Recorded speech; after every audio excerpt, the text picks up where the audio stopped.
Welcome to Fiery Discourse, your podcast of media featuring dragonesses, female dinosaurs, and other similar saurians and scalies. I'm your host, Ludmillanon, and with me are my co-hosts, Angron, Mathmachine, and the Shark.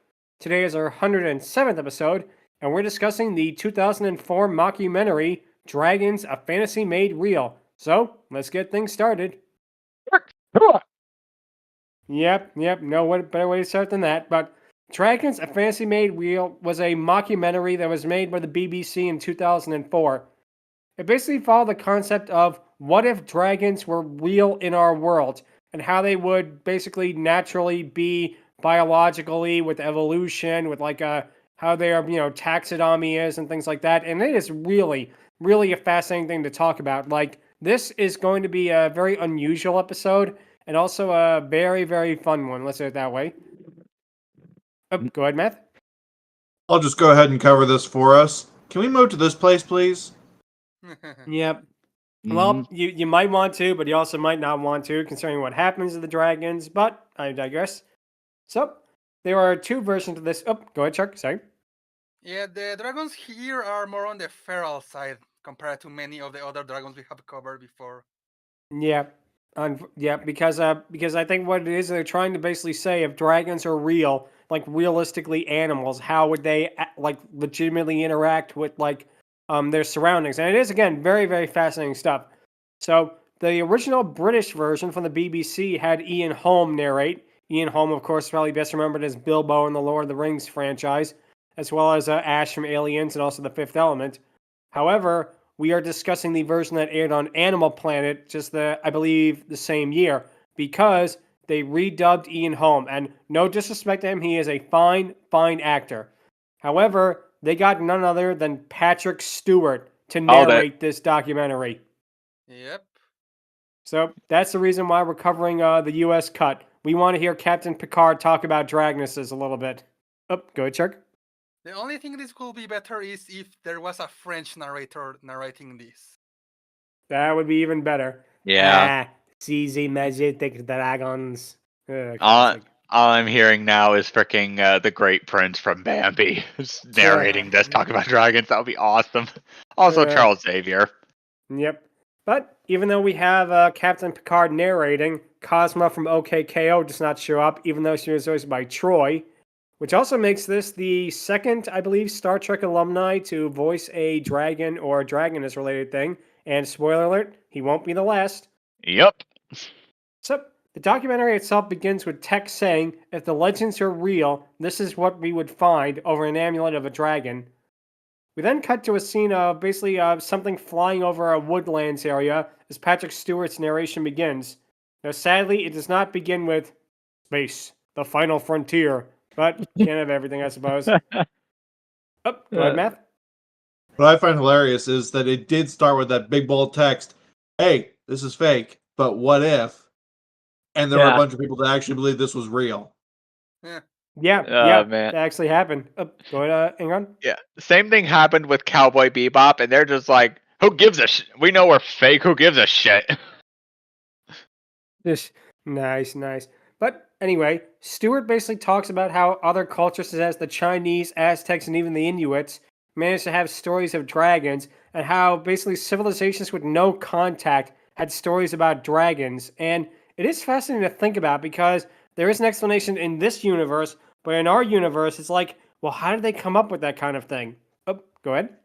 Like, to be fair, like, despite not exactly being all that connected, I'm sure at some point the term of dragon or the concept of dragon got juggled around a bit to the point where all forms of it become loosey-goosey. And honestly, for that, I give Animal Planet all the props. Like, that, like, even though like a lot of the nations and whatnot were isolated, like the fact that they were able to ultimately come up with those things despite not having a broad range of thought or imagination at the time is pretty impressive, all things considered.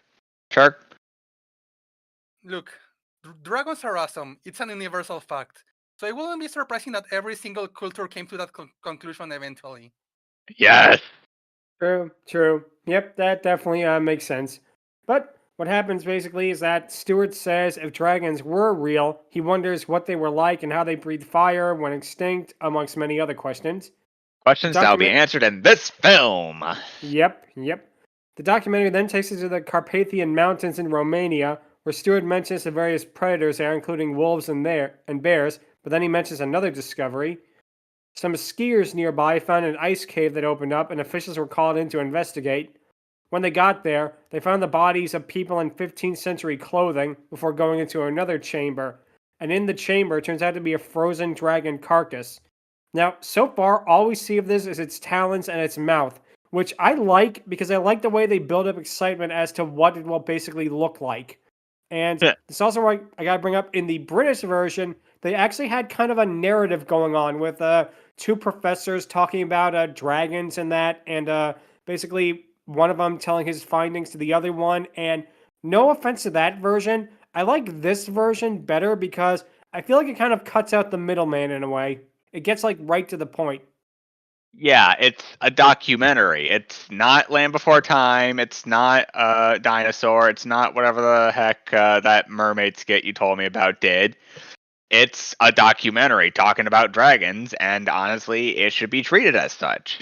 Even though I do admit that I'm interested in the concept of like two professors talking about dragons, like if it were done in like a sort of like IRL theoretical documentary sort of style, I'd be on board with that. But since it's not, Animal Planet is. Yep. You kind of hit the nail on the head there. It is pretty similar to the American version, aside from one change in the ending, which I will talk about when it's finished. But for now, basically, the scientists excavate both the human bodies and the dragons, as Stewart says that if the legends were true, some sort of physical proof would eventually be found. And this is actually something that has happened because the whole thing of legends being made true when evidence is found, again, has happened in the real world because people thought that seal clans were extinct and that giant squids did not exist until both of them were found. So it isn't out of the realm of possibility that something like this could happen. Definitely. And also, a little bit of a tangent here, but Markiplier has talked about the possibility of Yetis and Bigfoots being real because of like the evolutionary chain diverging a little bit. Like, despite that, however, he thinks that Yetis and Bigfoots are still out there because like they're related to freaking humans, apes, and monkeys and all that. So it's possible that there is a Bigfoot and Yeti out there. So to all the conspiracy theorists, you might as well be validated if we ever find one. Right. Meanwhile, his brother is a dragon expert. Huh. That is very true. And hey, let's not forget that he also played a dragon, I believe, in one of the Dragonheart sequels. So we got that too. Oh, nice. Yep. But basically what happens is Stewart then notes other clues about the origin of dragons might be seen.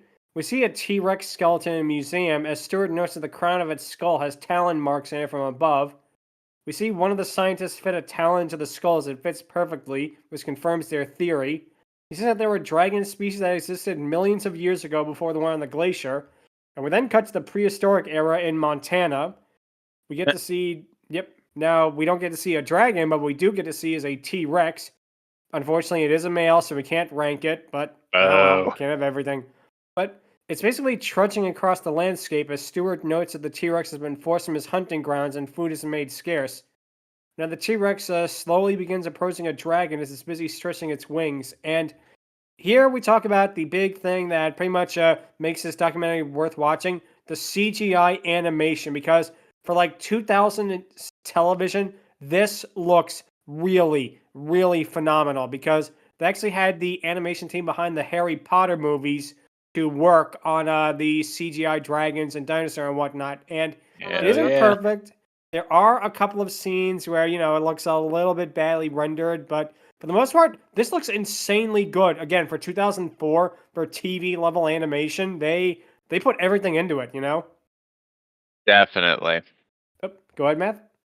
Yeah, we can't really undersell how good this looks. It's one of those animal documentary style things.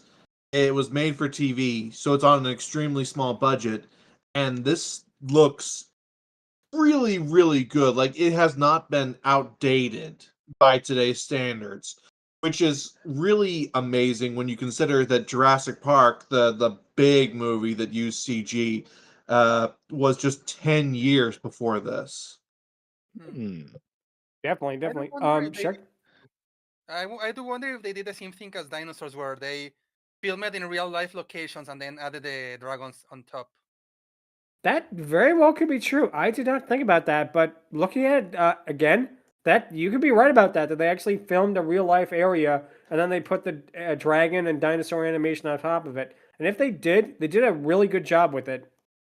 Yeah, this is honestly a strength of Animal Planet. Like, despite all this fantastical element and like somewhat fictional storytelling to an extent, they at least keep the core of what they ultimately are, a show about animals and understanding on a scientific level the stuff that we often don't really understand all that much. Like, heck, this is the same company that did freaking Lost Tapes, a show talking about cryptids and legit zombies. Like, not just the freaking decayed corpse golem sort of thing either, like the voodoo sort of thing in a sense. Huh. But no, like I say, it's really interesting when they do stuff like that. And again, basically, these dragons are the most realistic ones that we probably will ever discuss in the podcast. As mentioned earlier, they're treated more like actual animals than anything else. Mm. Yep. Stewart calls the prehistoric dragon the most astonishing carnivore that has ever lived. He notes that the dragon is in danger before it extends its wings to try and look larger, but the T-Rex isn't fooled by this, as the dragon lets out an extremely loud roar which stuns the dinosaur and is audible from miles away. So basically right now the documentary has turned into Walking with Dinosaurs versus Reign of Fire, which is a crossover that we definitely need to have happen sometime. Yeah. Honestly, it's kind of funny just seeing the T-Rex and the freaking dragon just like go at each other, like posturing each other, like "Stop, bro! Stop, bro!" Like, it reminds me of. I'm just visualizing Fang going up against what's a good like wyvern-esque dragon. I suppose Smog, like Smog just doing the freaking thing while Fang is just having none of it. I can definitely see that happening too. It would be awesome. But what happens basically is that the T Rex refuses to give up and prepares to attack, but Stewart says that the dragon has another trick. It turns out that the dragon we have just been watching fighting a T Rex is actually an infant, and its mother has returned to defend her territory and her son. The mother dragon hovers in the air as the T Rex bites her wing, but she screams in pain before shooting flame in the T Rex's face. As the T Rex basically hobbles away with, again, half its face practically burnt off. We don't really get to see it, but we do get to see it somewhat scorched. Stewart basically says that it won't last the night. However, even though the Dragoness mother has won, the bite from the T Rex has proven to be fatal. She can no longer fly and hunt due to her wing being torn, but what's worse is, because the T Rex had a septic bite, it actually manages to kill her within 2 days, which is accurate, because T Rex bites, they were septic. Like, if you got bit by one and somehow survived, you would still die. Yeah, that would definitely be a little rough. Like, even with like potential antibiotics or whatever, I'm sure like it would probably not end well. But bear in mind, this was the past, and they did not have any of that, so that's doubly effective. Yep. Matthew, we're saying? So we're explaining this very scientifically. This fight between the T-Rex and the dragon was actually really cool looking. Yes. If you've Yeah, it never was. seen this documentary, watch it just for that. Absolutely. Yeah, it feels like, again, it feels like an ordinary nature documentary, but because they're both like CGI creations, the ways that they move is so realistic, and at the same time so gripping. It really does work. Like Math and Angron just said, it really, really looks good. Like, this is probably one of the best reasons to watch the documentary.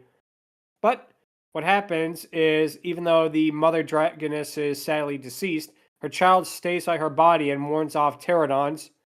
Stewart notes that the child's wings are fully developed, but it doesn't know how to fly just yet, before mentioning that mother dragons push their children out to fly on their own, but it usually isn't so sudden like this.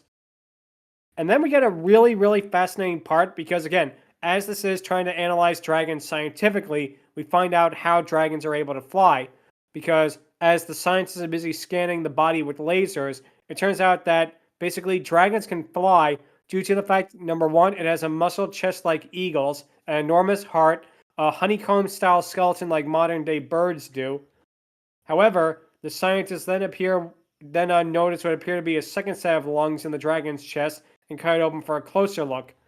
It turns out that the lungs are filled with hydrogen gas, which allows them to fly in the air, to which, number one, this is taken from the book and movie Flight of Dragons, obviously. Someone on the staff must have been a huge fan of that. And number two, it's a really fascinating way how they take this common trope in question, like how are dragons able to fly with such small wingspan? And they actually give an explanation that really does work for it. Go ahead, Angron. Yeah, I was just gonna say this definitely reminded me of that whole Flight of Dragons explanation thing where they like inflate, just do the whole expansion thing and just freaking float around with wings. It's just kind of hilarious, but also makes absolutely perfect sense. Yep. Go ahead, Chuck. You know, this reminds me a lot of the Pikmin games, especially the Piclopedia part, because Olimar's analysis always explains why the enemies can do what they can, and they're actually like, there's no magic. It's all scientific. Like, oh, the blowholes spit fire because they actually spit a liquid that when it combines with oxygen, it flammates. Oh, the Wollywogs float because they actually inflate their cheeks and absorb air so they can stay a little bit afloat the Pikmin for a while and all those things. Yep. I can definitely see that. And again, if they did something like that with the dragons in general, that'd also be really, really awesome. Matt, you were saying? When I was a kid, I watched Flight of Dragons, and I watched this documentary when it first aired on TV when I was younger. And I felt like a fucking genius because for once I was ahead of the game and I understood everything that was going on in a new animal documentary.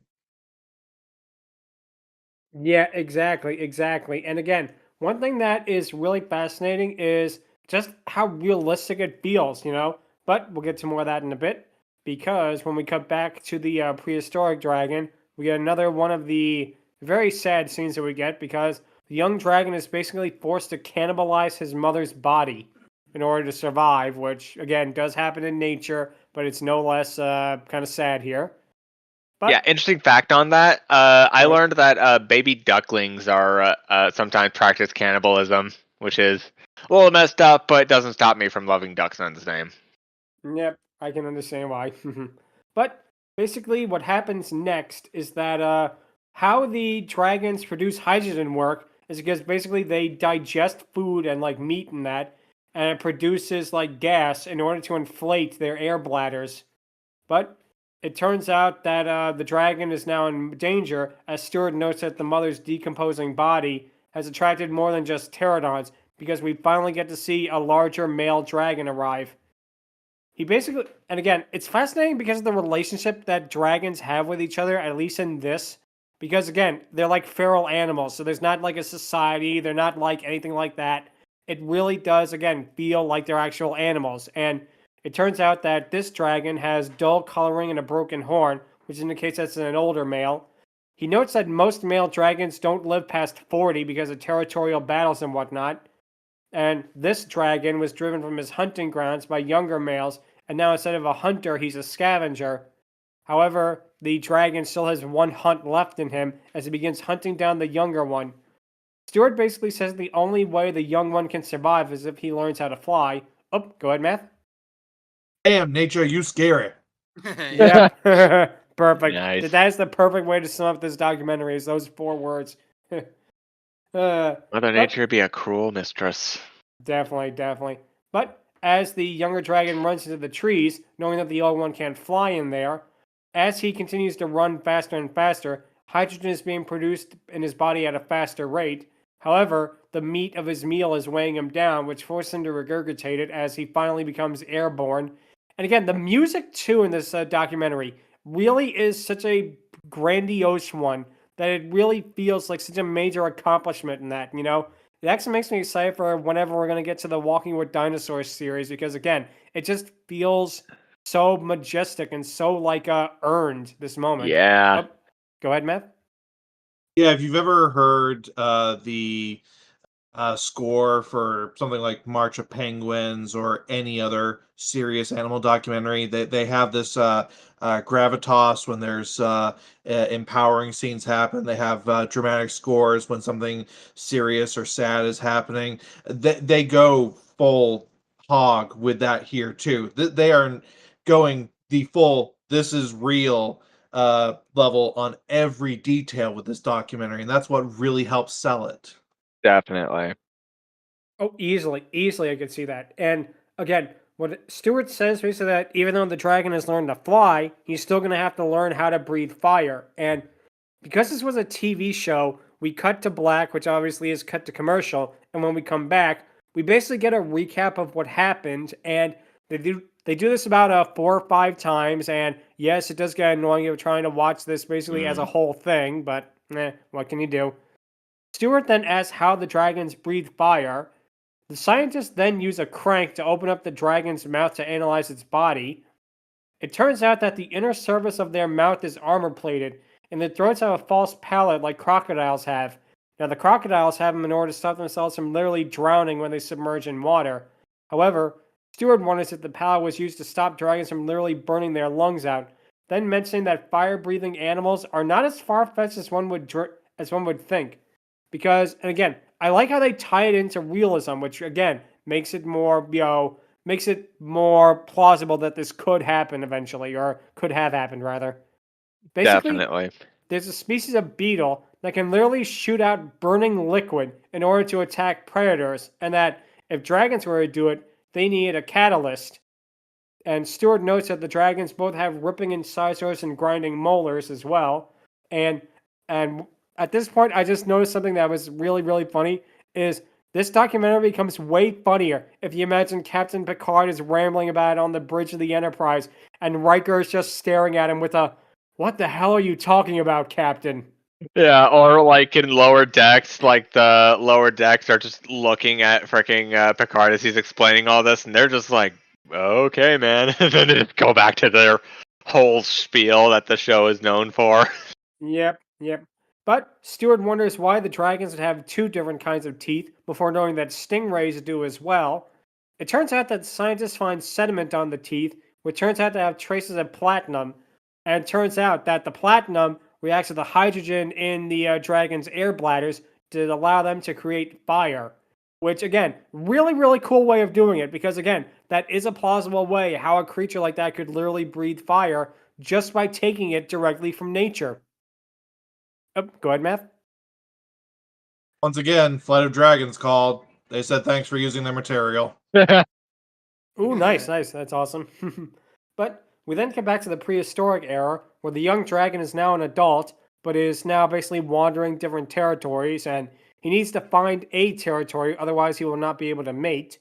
However, the dragon flies into the territory of a dominant male, as Stewart notes that half of all dragons are killed in battle. The colorful scales that they have are to ward off rival males and attract females. We get a really cool shot of the dragon basically scaling a cliffside in order to eat some platinum in order to fuel his fire. And I do like this documentary, and it is a really, really good one. If I do have one criticism, it's this. I feel like the narration is a lot of the times it's just repeating what we're seeing on screen.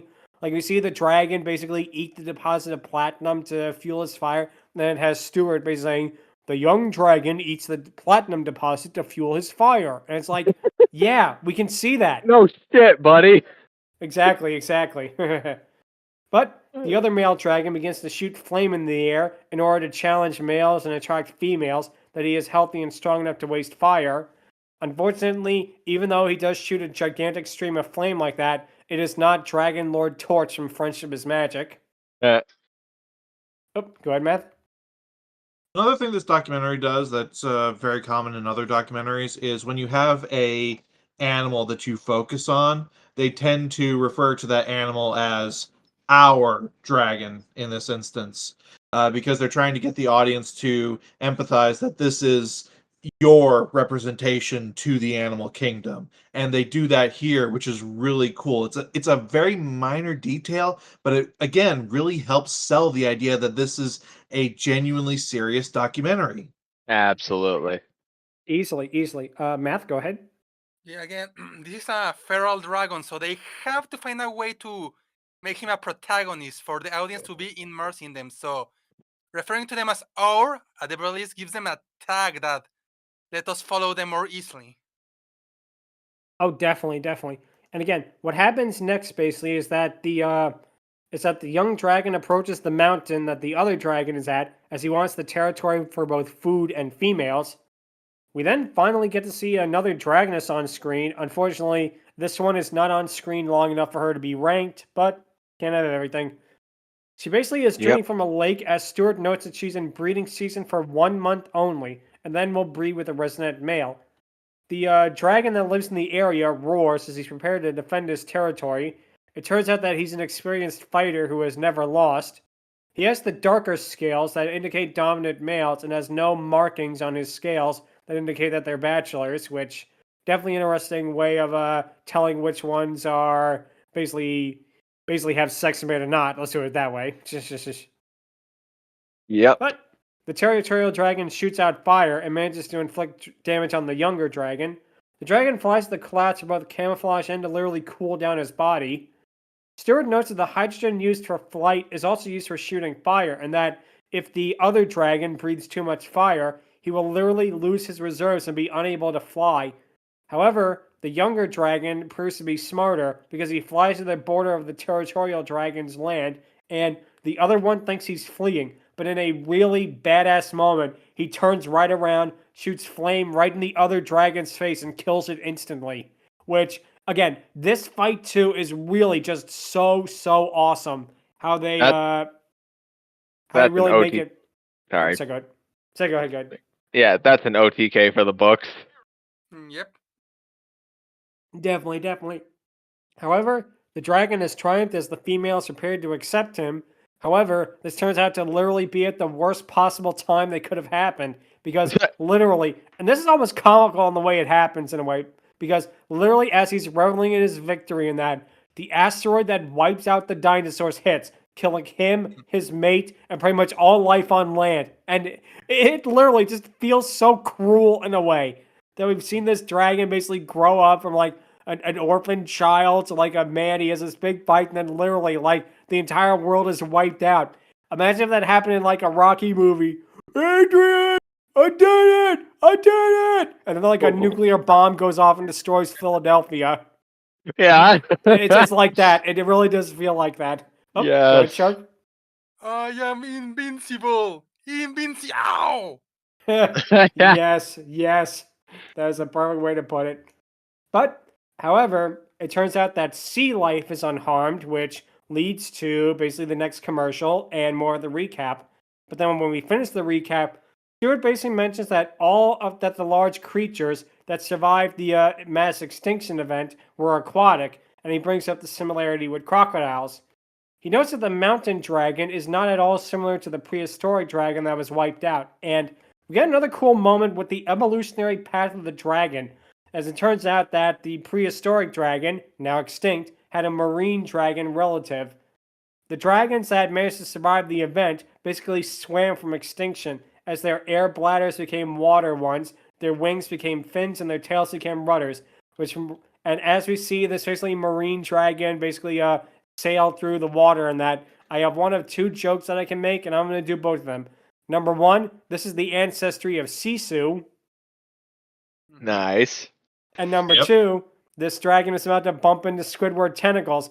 I guess this was before manners were invented. Yeah. I called it bold and brash. Dragon, more like belongs in the trash. Nice. But it turns out that under the water, the marine dragons have thrived, and as the temperature gets warmer, some of them go back to the coast before eventually returning to land. Oh, go ahead, Angron. Man. Yeah, it could also very well be freaking Mistral's ancestry, even though she's relatively an air dragon. That is another thing that definitely could happen. But what happens basically is that Stewart then talks about how sea serpent legends might actually have been accounts of sea dragons, and asking that where the dragons that went on to land basically lived. Stuart then brings up dragons in Chinese mythology and how their appearance directly correlates with how the dragons who return from the sea look. And we then cut to China 50,000 years ago as we see a dragon staking a wild boar in a bamboo forest. It turns out that this is a dragoness and is going to be the second one we rank on this podcast. Nice. As Stuart notes that this dragon is solitary, only caring about others when she needs a mate.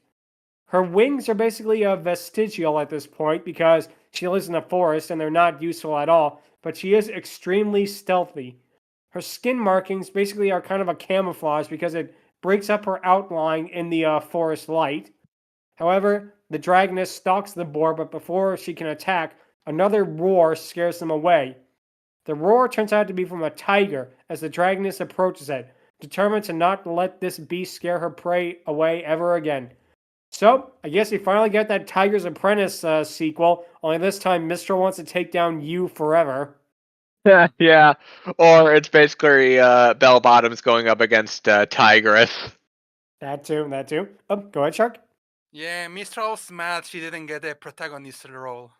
Yeah, well, the movie Nice. would have been better if she was, so who can blame her? We then get a really awesome shot where we get to see basically the dragoness chasing the tiger and she literally leaps. She leaps basically between a ravern, and the way she glides as she jumps, even though like her wings are so tiny that they may as well not even exist, is such a cool shot in general. Like, you really feel that this is alive, that this is a real, predatorial animal in that, Definitely. But the reason that she's stalking the tiger is because it's a smaller and more efficient hunter, so it's a threat to her own survival. The tiger runs towards her, and the dragoness basically, this fight turns out to be basically a curb stomp because the dragoness easily manages to kill it. The way they do the fighting is interesting too, because rather than using like CGI or showing it, this one is kind of done in quick cuts, and we see basically a nearby plant as blood sprays all over it, which definitely a interesting thing to have on a documentary that's supposed to be all ages, but hey, it's nature. Yep. Thankfully, the talking frogger wasn't there to witness this. Oh Well god. then. Yeah. Ew, what am I looking at? Classic. Go ahead. Certainly Matt. not grape jelly or those Sure. webblers. So, go ahead, Matt. What I really liked is so after the tiger dies, spoiler, dies, Stewart just says curiosity killed the cat, and just the way that he says that sounded so cool and epic, which really shows why you need really good narrators for documentaries like this. You can turn cheesy lines into something that sounds awesome. Definitely. Oh, definitely. I think the only voice that would have been better for Patrick Stewart doing this is if they got David Attenborough. That would have been something else. If they had him basically describe the dragon physiology and that. But regardless, it turns out that because their wings are basically useless, their air bladders are now exclusively used for fire, as the dragoness basically burns away the tiger's fur before eating its corpse. And again, it's interesting to see how dragons evolve, not just like physically, but also mentally in a way. Because now the dragons have evolved to the point where they can use fire as a tool rather than just for like instinctive fighting and whatnot.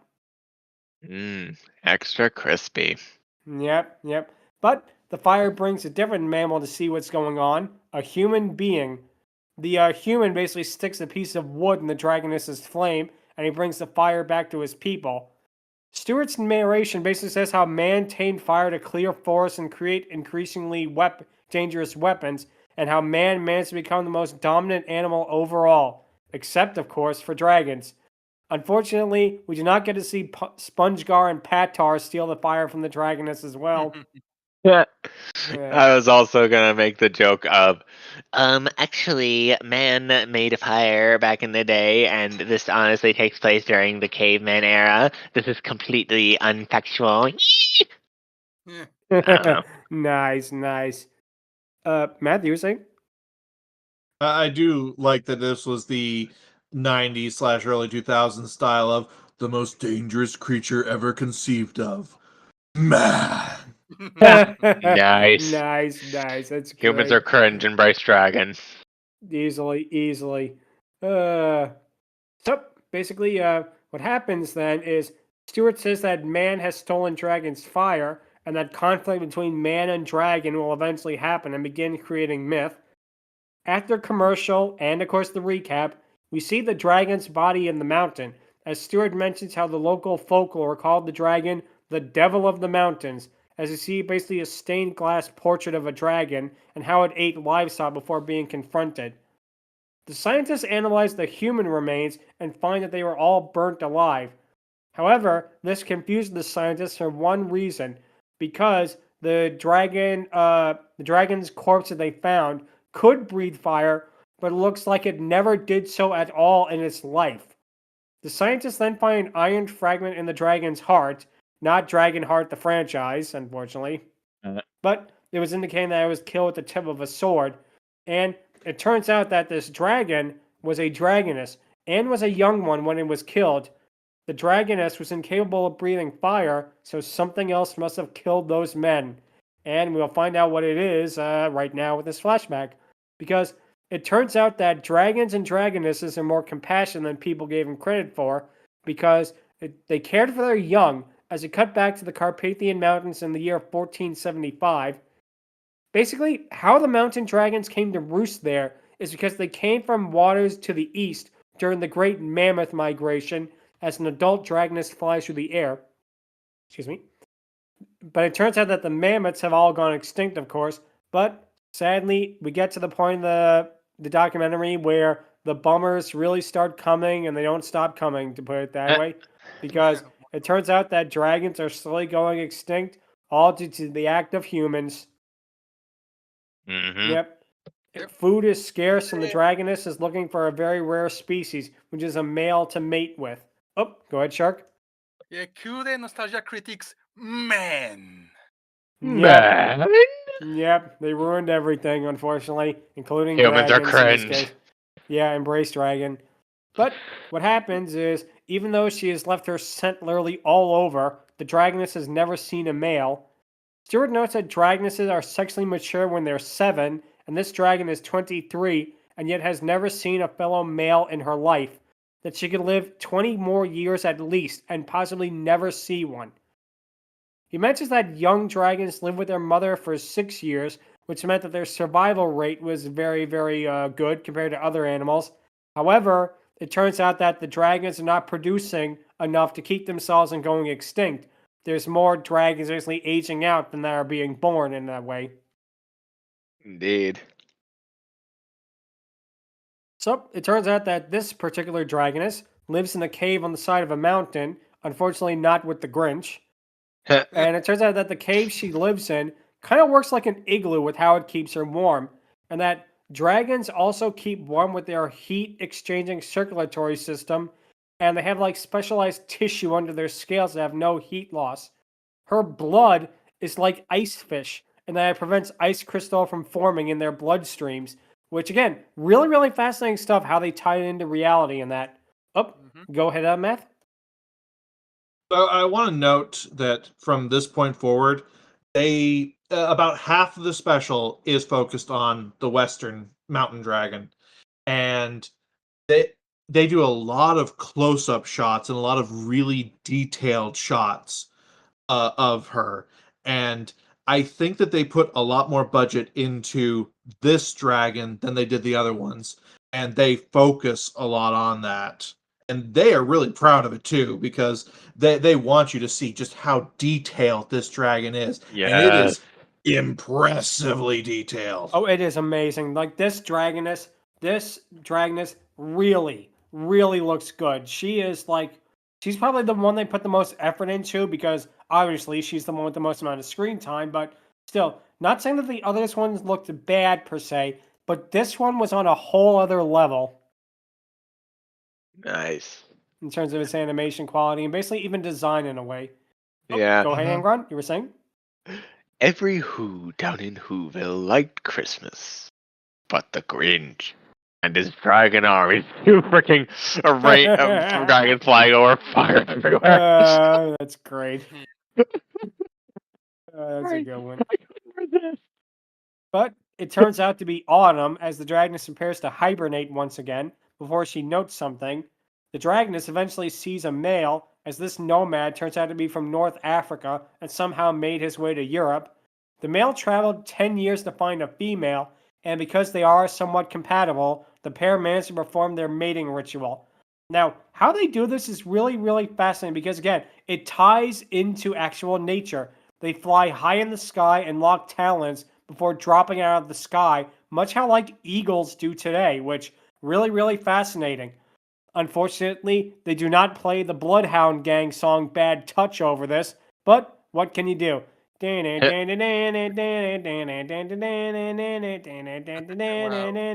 my gosh. Had to do it, sorry. Oh man. Animal Planet. Surprisingly human. Yep, and surprisingly dragon in this case. Yes. We cut back to commercial before, once again, we get another recap. It turns out that the scientists discover a dragon's nest in the ice cave with a frozen egg in it. We cut back to 1475 where we see the dragoness making her nest, which is made out of rocks, woods, leaf, and ash. Stewart mentions that although crocodiles leave their egg in compost to stay warm, dragons have a more direct method. And how this is done too is fascinating because the dragoness directly breathes fire on the eggs, as Stewart notes that the eggshells can withstand extremely high temperatures and that the rocks in the nest basically shield the eggs from a direct blast and retain the heat in order to keep it stable. Oh, go ahead, Shark. Yeah, if she wants her fire to be hotter for her eggs, she should start laughing more. Ha, nice. There's a good one. Nice. But what happens basically is that the dragoness has to keep the eggs constantly warm for 30 days because that's their incubation period. However, the male dragon returns, unsuccessful with hunting, as the dragoness is even more aggressive due to her instincts of anyone near her eggs is under suspicion, even her mate, which again is true to nature, so good on them for doing that. However, even though the male couldn't bring back any food, he brings her back something even better: a rock. It was a big rock. Nice. But it turns out that it's for the nest, and the dragoness is placated for the time being, accepting the gift. The dragoness leaves to go hunting, as the male stays behind to watch over the eggs. He checks its temperature with his tongue, and then he begins breathing out almost like frost, which looks really interesting. We don't get an explanation of how they could do that, but couldn't have everything, I guess. Stewart basically notes that the temperature of the eggs decide their sex. The dragon only wants female offspring, as any males, even his own sons, would be rivals for his survival. However, when you really think about it, it's kind of a boneheaded move because the dragon is trying to do self-preservation, but by making sure that he literally only has female children, he is bringing his species closer to extinction. Yep, that's exactly what I was thinking. Think, dragon, think!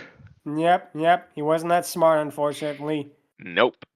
Nope. Again, there are ferals here, so Yeah. logic is not in their brain. Yeah. Again, that's going to be interesting when we rank them because they're kind of ranking feral animals when we really haven't done that for a long time. But regardless, the dragoness returns from the hunt a day later and is very unsuccessful. Already upset, when she goes inside, she is enraged when the male dragon is not at his post.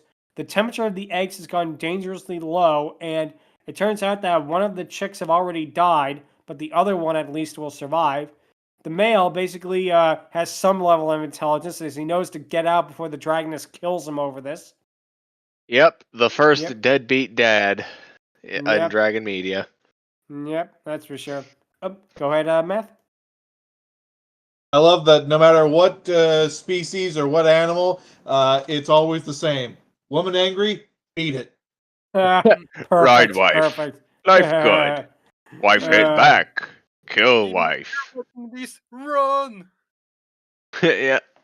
Yep. But it turns out that the dragoness needs a closer and easier food source in order to keep her lone dragon chick alive.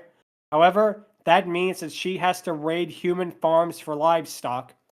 another commercial and recap, and after that, we see the dragoness with basically a corpse of a lamb as she's feeding her daughter. And again, in another really sad moment, the junior mountain dragon is basically the last dragon to ever be born, which, shame. Mm. Yep. Now Zim will know the pain. Well, at least she and Zim will know the pain of being born the only Yeah. one in this world. Shame. But it turns out that the mother's hunting made her the enemy of mankind, as the farmers tried to stop her at first before the task went to the local lord and his squire. We see the two men basically trying to scale the mountain as the mother dragoness returns to the cave. The two men look at the mountaintop and hear the dragoness's screech. In the cave, the dragoness carves out the platinum and is basically trying to teach her daughter about how to obtain fire, but the daughter is far too young for it. After they basically eat the lamb corpse, the pair rests in the sunshine. And another thing that's really cool is the dragoness's wings at this point has become like solar panels in order to obtain heat, living in such a cold environment of the mountains like that. Mm-hmm. But the pair basically embrace each other and share the warmth, as Stuart notes that the mother will have to go hunting again and that the daughter is going to be unguarded. The pair of men basically make their way up the mountain as the mother dragoness flies away to look for more food.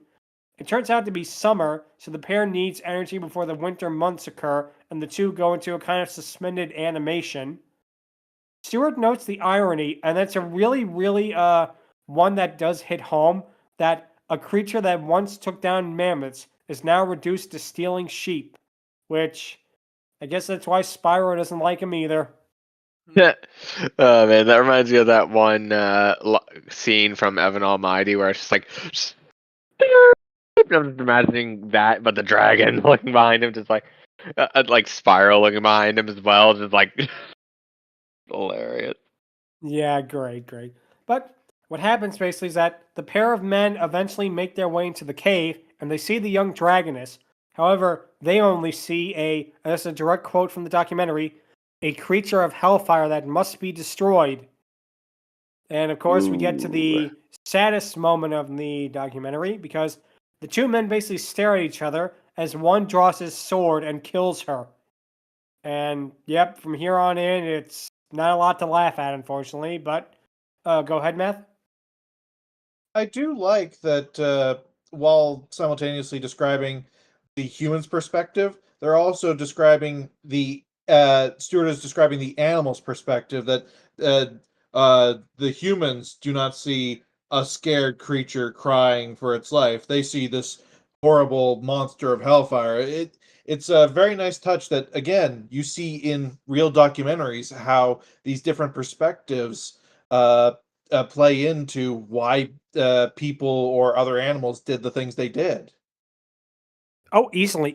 Like I say, it anthropomorphizes the dragons, and yet it doesn't. It's like it's anthropomorphizing a feral creature, which kind of sounds like a roundabout way of putting it, but regardless. Animal Planet, surprisingly human.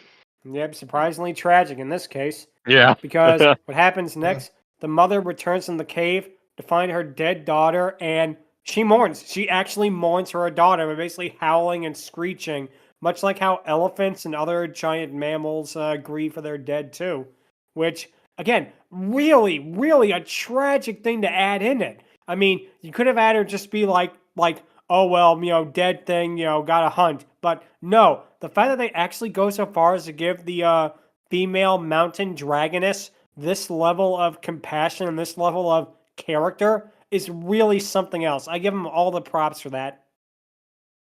Yeah, that's definitely props on the effort scale. Definitely.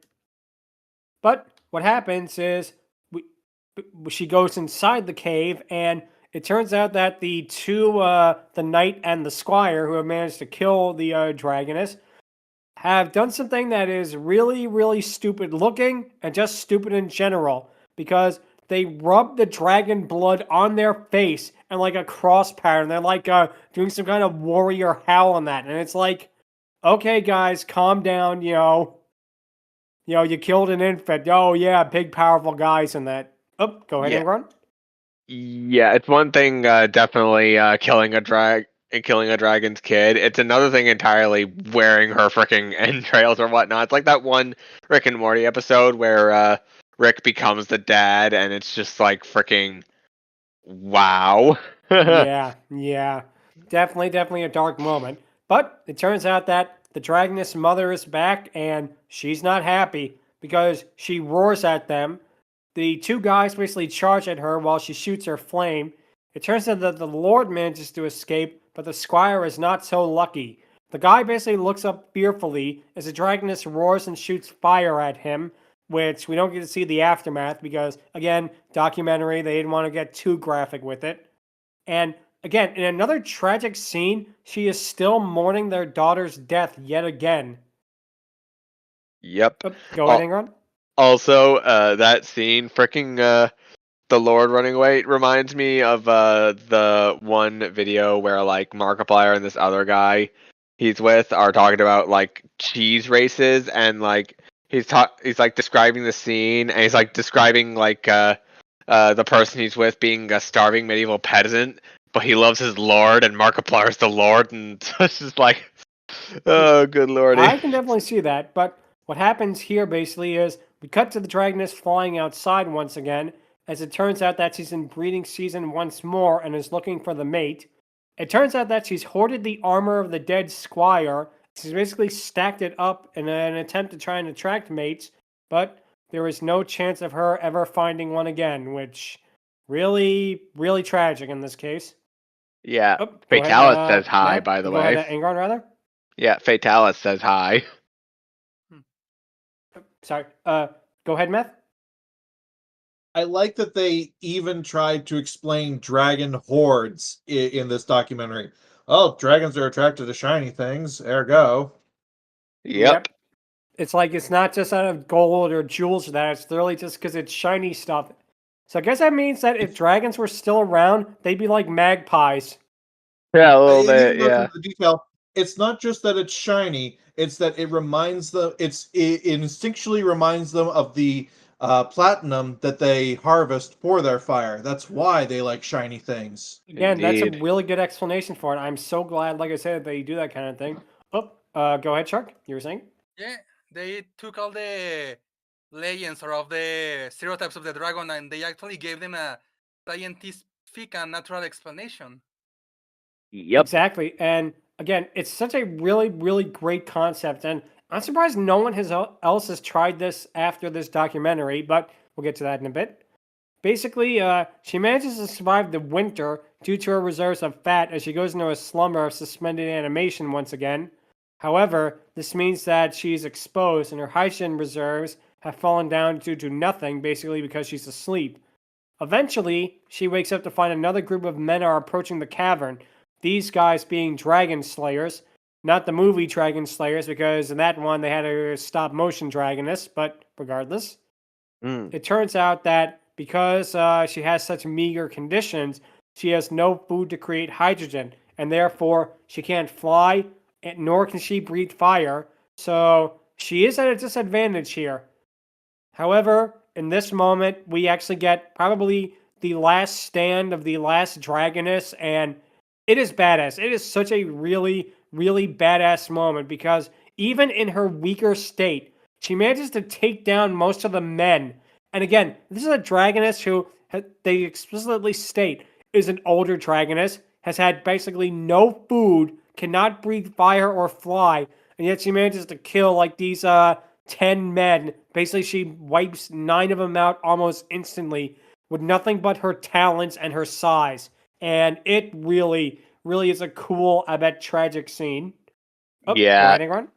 This definitely holds nothing back. It's the last breath of the dragon, and it's close to the end of the documentary, quote unquote.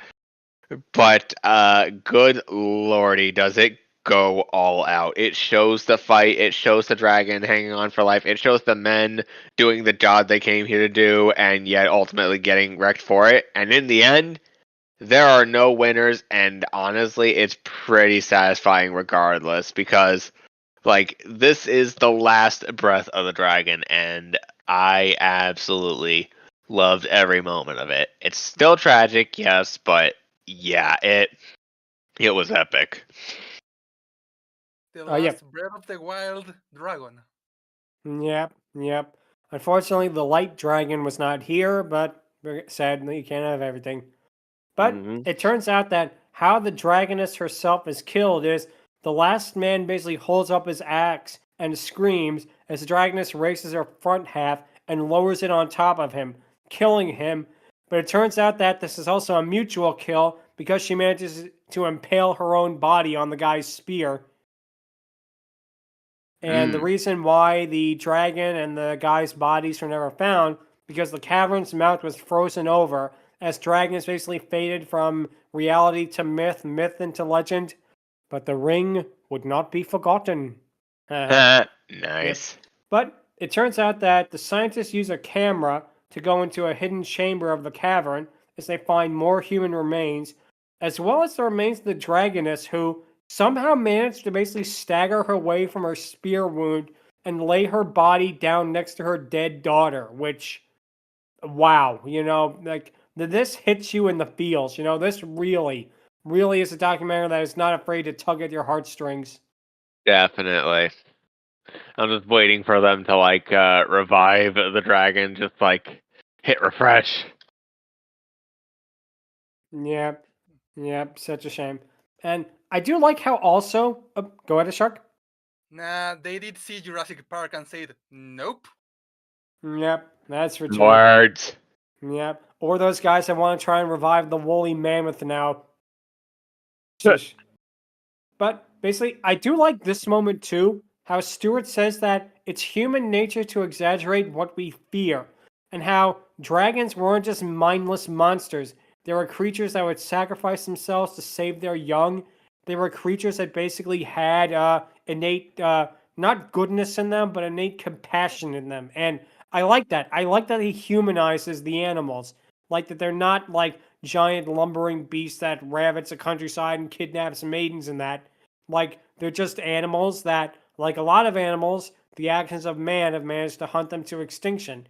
And it's here I have to point out the difference between the American version and the BBC version because, as I mentioned, the BBC version has this kind of framing device about two scientists talking about dragons and that. It ends with one of the scientists seeing a photograph of like a group of dragons basically seen flying over the Galapagos or something. So it implies that the dragons still might be around in some small capacity, which I get why they couldn't do it for this version because they cut out the whole framing device, but in another way, it is kind of a more heartwarming ending. Let's do it that way. That, as Dr. Ian Malcolm said, nature finds a way. Yeah, life finds a way. Exactly. And yeah, and even though this is not the end of the documentary, believe it or not, because there is still 20 more minutes of it while this is on, and you're thinking, oh well, the story's over. Are they going to talk about like dragons and media or like more dragon relationship with humans and that? But no, the last 20 minutes of this documentary is a behind the scenes look at the documentary itself, which is both interesting and kind of confusing in a way why they would put that in the actual documentary itself. I get that why they would do it because they're clearly proud of this animation. They put a lot of effort into it and it shows because this looks fantastic. And yet, Yes. like I say, it really is fascinating just to see how much work went into this because this took over 3 years to finish. And you could see that every second of it was done. And they even did some practical effects, like the part where the two knights basically are running from the flame of the dragoness. How they did that, we hope we don't want to ruin the magic for you, so skip ahead, I guess, a couple of minutes if you don't want to hear this. But how they did that is basically they had a flamethrower on set that they then chroma keyed the dragoness over. And you would never tell because it looks really, really good. And like all the CGI is great and yeah, it is just fascinating again how this stuff is done. Yeah. I definitely agree that this is definitely a great look behind how they did it and whatnot. But the problem with it is that, yeah, it's great, but it also not only feels confusing, but kind of misleading in many ways. Like, it's trying to sound like this never before seen experience. It's like, you'll believe that dragons were real. And it's like, are you trying to advertise the thing? Or are you trying to explain the behind the scenes stuff? Because it kind of feels like you're juggling both and it's not working. You know? Yeah. Yeah, I kind of have that opinion too, believe it or not, because on one hand, it is really fascinating to see how it's done, but at the same time, it feels weird putting it in the documentary. At least they put it like during the credits, or they had like a post show thing, because I'm sure there was more footage of how they did this that was cut. And again, it's interesting, but at the same time, I don't know if it was needed per se. But I'm glad they did put it in because it is legitimately fascinating to see how some of this stuff was made. And Matt, you were saying? Definitely. I don't know why. I just like the way you said, oh, they had a flamethrower on set. You know, as you do. Yeah, I kind of had to word that better, but regardless, but yeah, that's it for Dragons, a fantasy made real. And as you mentioned in the beginning, some people were absolutely convinced that dragons were real after watching this documentary. And even though they take great pains to say, what if dragons were real? You know, things like that. And they had a big disclaimer at the beginning. Granted, if you came late, I could see that, but it's literally called a fantasy made real. But hey, believing in dragons is not the worst belief someone could have, so can't blame them for that. Go ahead, Chuck. A man can dream, though. A man can dream. Yeah, we need dragons and we need the thing longer. Nice. Yep. Matt? And the documentary was such a success that a decade later, they made a mermaid version, which was, I believe, called Mermaids, Real or Myth or something like that. And that one was infamous in how, number one, it was way more widespread. Number two, they absolutely were not upfront about it being fiction. Like, they tried to sell you that this was really real. And a lot of people believed it. And a lot of people got pissed because of this. Like, actual government agencies had to basically come out and say, no, mermaids aren't real. Which says a lot about people, really. It But just means they did a great job, I guess. I guess so. Matthew, you were saying? How is it with the Dragon one specifically? They do the exact same thing as War of the Worlds. They very heavily front load it. Hey, this is all fiction. We are telling a story, and people still believe it. This is 70 years later, and the same fucking thing happens. I know, it's crazy. It's crazy. And the other thing that's about War of the Worlds, unfortunately, this did not interrupt a broadcast of Charlie McCarthy. Yeah. Angron, you were saying? Oh man, I'm just hearing that like they weren't. They had government agents come up and be like, "No, this definitely happened." I'm like, "Nice try, you guys. I know what you're hiding down in Area 51 and all that. You can't deny it." Yeah. If only. Good. Yeah, But I honestly unfortunately. believe the dragon one a bit more because, like, they actually give reasons and explanations as to how they could ultimately exist, and I'm just like, yes, that, please.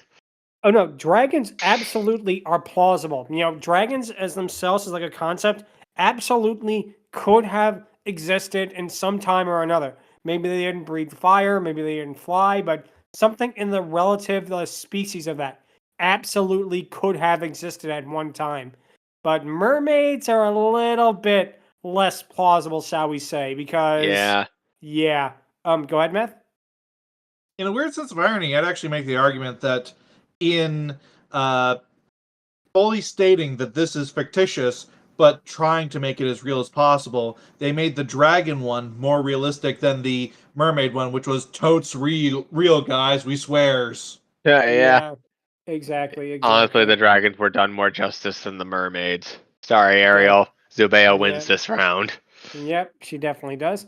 Which brings us to our question of the week, which is, what is your favorite documentary? I'm going to go first, and my answer is probably going to be a rather obvious one because I mentioned it earlier in the broadcast. It's going to be the Walking With series. Walking with dinosaurs and walking with great beasts and walking with prehistoric mammals. All of which are, excuse me, all of which really kickstarted the whole dinosaur documentary craze because it came out just a couple of years after Jurassic Park, and it really, really is well done because the animation on this is good. The animation on Walking with Dinosaurs is just as good as this, and that was in 1999. Ooh, 1999 is Yeah. just so low. nice. Yeah. But it's fascinating how good it still looks. And like this, it anthropomorphizes these great creatures. But unlike this, of course, Walking with Dinosaurs is a lot more, shall we say, realistic. And they even had another version of it that I believe played in IMAX theaters. Infamously, they tried making a narrative version of Walking with Dinosaurs that was not that good. However, what was interesting is after that version flopped, they basically ripped out all the character dialogue in that. They added narration by Benedict Cumberbatch, and they released it in IMAX theaters. And this one, because I saw it at the Hemispheric at the City of Arts and Sciences in Valencia, this looks amazing. Like, this is some of the best animation ever. Like, if you sat and saw it on a laptop, you'd be blown away. But seeing it on a huge IMAX screen projected in front of you, I mean, that is something else, you know? Yeah, I might check out the one with the voice acting and whatnot because I'm a little curious about that. But yeah, I might also check out the documentary version as well.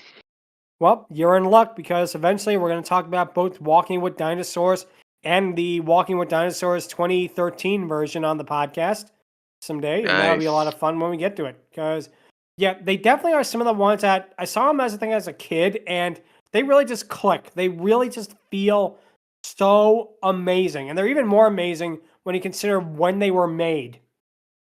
They might not be for this Jurassic July, unfortunately, but they definitely will be in one of them. Let's do it that way. But that's gonna be my pick, the Walking With series. And Walking with Prehistoric Beasts is also fascinating because it did the post dinosaur, pre-man sort of beasts, like the mammoths. They did the ancestor of horses and things like that, and it is fascinating stuff. So definitely have to see that one too. But yeah, that's gonna be my pick for my favorite documentaries, the Walking With series. So, Angron, what would your favorite documentaries be? It's a tough one because I could turn to March of the Penguins as an obvious answer. Like Morgan Freeman doing his freaking best narration of the events are pretty great. I could also talk about series that I have mentioned on this episode as well, like the aforementioned cryptid series, Lost Tapes, which I grew up with from the tail end of high school, sort of. But then again, I would also have to talk about the other Animal Planet stuff, like Billy the Exterminator and Call of the Wild Man, two exterminator-based Animal Planet Nice, series nice. that I somewhat grew up with. But yeah, they're pretty fun. However, for all the people out there who are audio and music buffs who like this sort of stuff, I'm gonna talk about a series that I have that doesn't really get talked about a whole lot and is probably still doing its whole promotional thing to this day, and that is gonna be Shut Up, Little Man. Like, good lordy, like.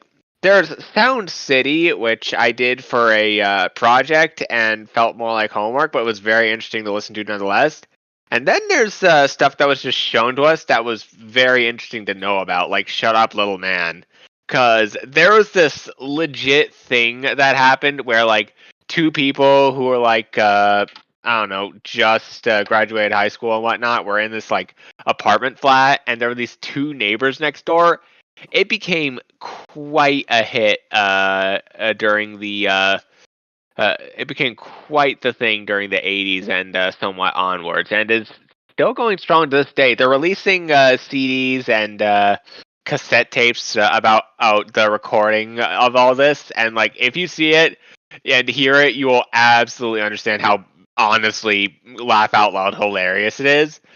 But yeah, for documentaries, I am absolutely gonna have to go with "Shut Up, Little Man" on this one. It's free on YouTube. Go watch it.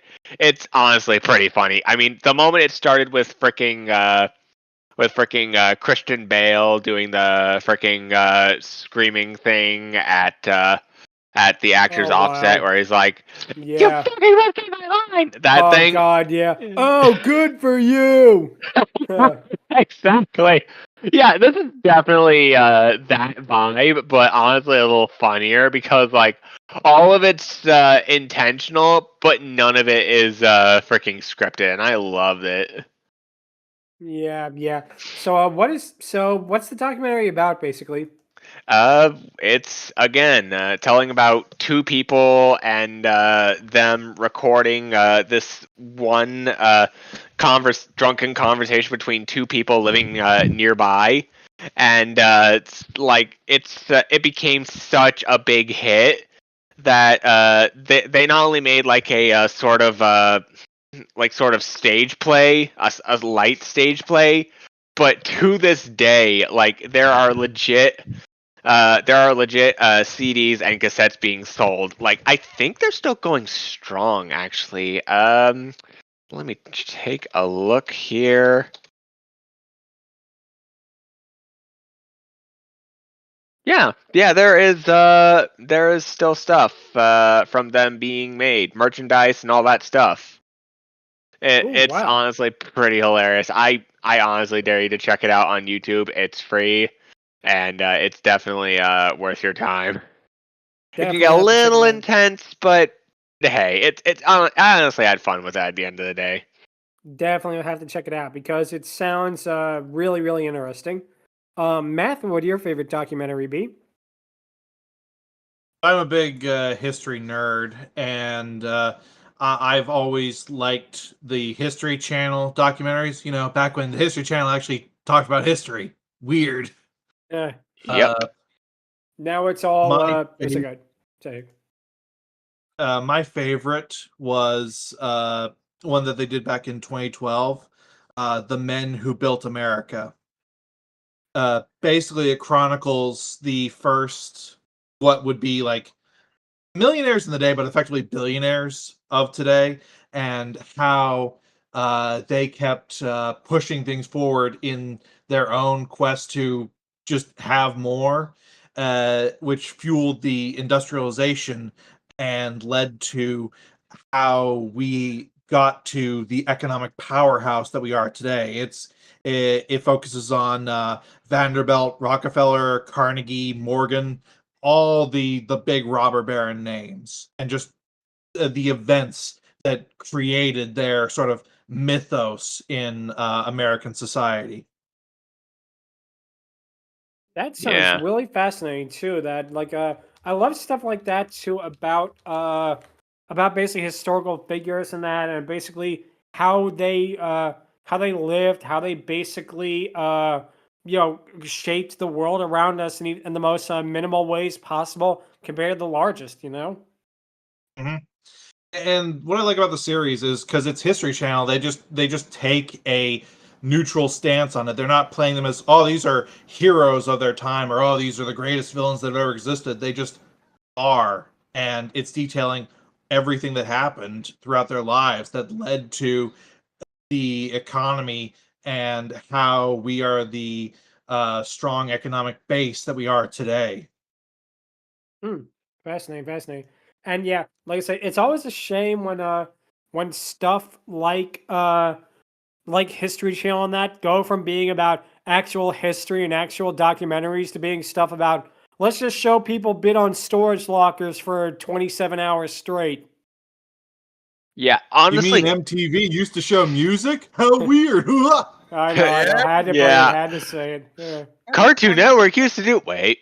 Also, They went back on to that it. subject, like, give Animal Planet some credit. At least they keep the focus on the animals or the animal aspect. Like, good lordy. Yeah, I definitely can see that. But no, that sounds really fascinating. I might actually check it out because it sounds interesting stuff. So, Sharp, what would your favorite documentary be? Well, this one is really interesting one, and I really like it when it first aired a long time ago. And the name is Square Roots: The History of SpongeBob SquarePants. Okay, then. Ooh, Yeah, interesting. it's basically a documentary that it explains how SpongeBob became the phenomenon he is today, or well, back then in 2009. And it tells you the whole, Steven Hilbert was a marine biologist. He went to Nickelodeon. Oh, he had a comic where this sponge eventually became SpongeBob, and he was gonna be called SpongeBoy, but they had to change, blah blah. And it's really funny because if you like SpongeBob, if they of course are going to cover the whole. Oh yeah, I like to know where SpongeBob began and how did end. Yep, back in 2009. Nice. But yeah, and they actually show like the celebrities that oh yeah, it's just not normal people who like the sponge or kids. It's the whole family. They show celebrities, like if they even show Barack Obama at one point, especially. Ah, wow. But yeah, and they have the music, they have scenes, and a little detail I like. They kind of add. They have the voice cast, for example, Tom Kenny. They have Bill, Roger, and Dale. And another thing I like is that they kind of add clips, like if the characters themselves were reacting to what is being told, like at one point they covered the whole quote unquote controversy or rumors that SpongeBob is gay, and they cut to a scene of SpongeBob gasping in horror, or they talk about how the merch is selling a lot, it's making money, and they come to a scene of Mr. Krabs doing the typical dollar sign in his eyes and laughing. Ah, Yeah, and I love wow. because once the documentary is over, they cut to Squidward in his house. Oh, I'm glad that's over. That sounds hilarious. I love when they do stuff like that. Yeah. Yeah, it's a really fun one. If you're a fan of SpongeBob, which is like 99% of the planet, I will recommend you to give it a watch. Yeah, I'm definitely gonna check that one out too, because I mean that is gonna be that sounds like a lot of fun already with how they use the clips in that too. So yeah, and also even though she is not a part of this episode, Jordan has decided to tell us what her favorite documentary is, and it turns out to be this one, which I can't Nice. blame her. That's for sure. Definitely. Yep. But now it is time for the patent pending Dragoness Scale, and so this is going to be interesting because we technically have 3 Dragonesses to rank.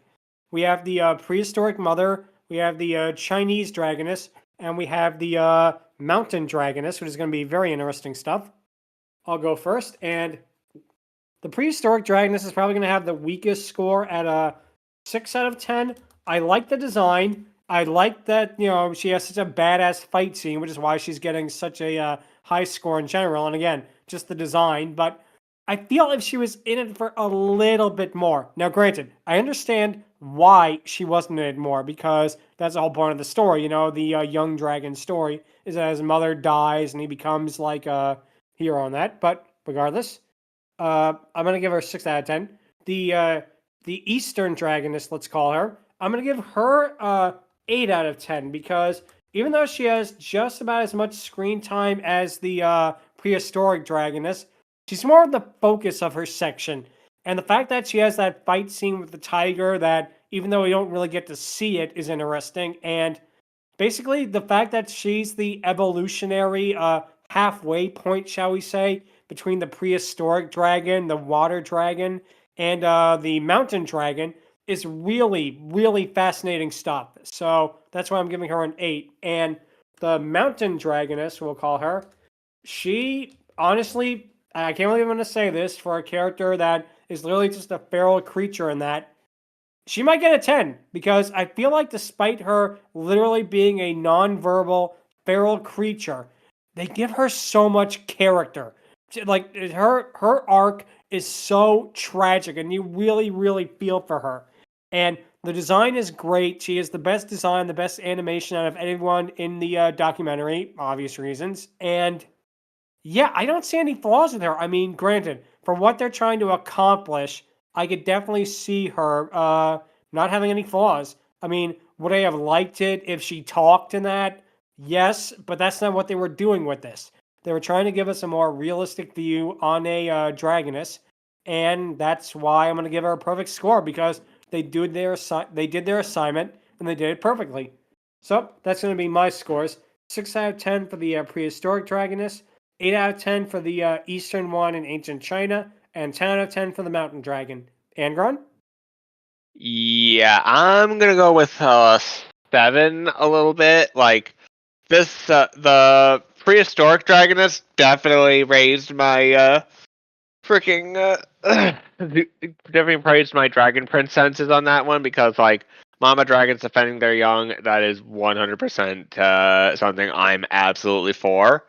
So yeah, 7 out of 10 for that one. I'm also gonna agree and give an 8 out of 10 for the prehistoric. No, not the prehistoric. Long dragon because yeah, that is definitely a pretty intense thing there. I wish they did a little bit more with that, but for what they did, it was pretty amazing. But yeah, I am absolutely giving the northern dragon a 9 out of 10. She definitely deserved that. She is a devoted mom. They gave her so much character. And just, man, they really did the gut wrenching on that one because it definitely was an interesting thing to watch. It was definitely hard sometimes, but it was overall not a bad experience. And I, for one, definitely enjoy that. So yeah, it's going to be 7, 8, and 9, ironically. Huh. Hmm. I think it might be the first time we've ever had that happen on the Dragoness Scale, too, come to think of it. That's funny. Mm-hmm. Took us that long for that to happen. But yeah, I definitely see where you're coming from, you know? So let's see. Math, what would you give them? So normally I rate 5 on appearance, 5 on character, because the documentary is treating them as if they are actual animals. So I can't do the character thing because effectively we're watching an animal documentary that is trying to take itself very seriously and actually do animals. So in that respect, I'm actually going to follow along with the documentary and treat these as if they are animals, ignore my character part of that. That doesn't mean I'm going to go easy on these either, just that I'm going to be rating these differently than I would normally for any other thing where it is a character. The primeval dragon is a 7. I've never been too fond of wyverns, and that's effectively what this is. It has no arms. Its arms are wings. It has a nice design overall, and the fight with the T-Rex is what boosts it up. But just it being a wyvern kind of throws it off for me. The Chinese dragon is a 7 as well. I do like that they do a more quote unquote realistic attempt at what would have been the evolutionary chain for a dragon that was in the water that came up to land. The main issue here is that she gets the extreme least amount of screen time, and that does hurt her, unfortunately. The mountain dragon, I got no problems with at all. Like this, the whole thing feels like it should have just focused on the mountain dragon entirely, or at least that's what their main focus was on. And she has the best design. She has the greatest amount of screen time by far. She has even characterization, if you want to call it that, because she displays these emotions and feelings that you can see very easily. Not that they are creating it, but they're treating her like an actual animal. And I'm guessing because it's the closest to our time, they were able to make her more like animals of today rather than have to go way, way back and try and figure out what that would have been like. Just everything about her was great, and the details and all of the little things that they added in to make it so realistic were incredible. Definitely. Easily. Hmm. So you giving her a perfect score then? Oh yes, I'm sorry, I thought I said that. Yeah, Oh, it's okay. she's getting a 10. Mm. Really, I really might good. also give her a 10 out of 10 as well, because, yeah, she definitely deserves it. All good. So, Shark, what would you give them? So normally, dragon being a feral animal is usually determined for their score, but well, not here because it's the point. The whole point of these dragons is that they are just animals, normal animals you will see in the planet. So I can definitely not follow them for that. So I will use other factors like, well, let's start with the prehistoric dragon. I think she'll get a 7. She gets a decent amount of screen time. She sacrifices herself for her son.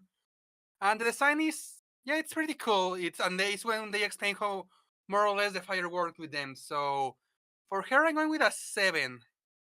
Now, with the Eastern Dragoness, that's kind of an issue because, as Matt mentioned it, she gets the less amount of screen time. She just fights a tiger and that's her story. It's over.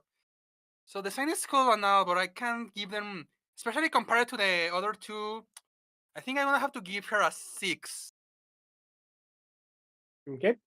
And now, well, the Mountain Dragon, which honestly is the closest thing to a protagonist this movie has, and yep, also the closest character to actually have character. So that's pretty helpful. And the fact that we receive this focus, we receive this whole story of how where she came from, when he made her mate, the children, and finally the final fight. So it's a really tragic moment. So there's a lot, and honestly, I can't really find any flaws with her. Like I could be nitpicky and say that, oh well, you are kind of responsible. Your species is going to extinct because you want to kill your kids or your boy, and but again, it's like it's nature. So she does have her. She has to have that weird part of nature where you kind of do more harassment to your survival than helping it. So other than that, there's really not any flaws. So I think, yep, let's give her another 10 to this girl. Wow. But unfortunately, sadly, the Mountain Dragoness is not going to be the third one with a perfect score because Jordan gave us her ranking and she's giving them all 8 out of 10 across the board, which I can kind of see why in a way. Yeah. It evens out. Yep, but it's all good. So she came so close to being the third Dragoness with a perfect score across the board, but sadly, that did not happen. Maybe next time. But Yep. that's going to be it for this week. If you have any questions, or if you want to tell us what society you think the dragons would have come if they had gotten a little more sapient, you can email us at fierydiscourse@outlook.com. Visit us on Twitter at twitter.com/fierydiscourse. Visit us on Blue Sky at Blue Sky Fiery Discourse. Be sure to subscribe to the Fiery Discourse YouTube channel and subscribe to the playlist. Hit the bell icon, like the video, leave a comment. Any and all comments are appreciated. Also, one of our co-hosts, Lucky Evie, is trying to look to get to a group home in the UK. That'll also be in the description, and any help with that will be appreciated.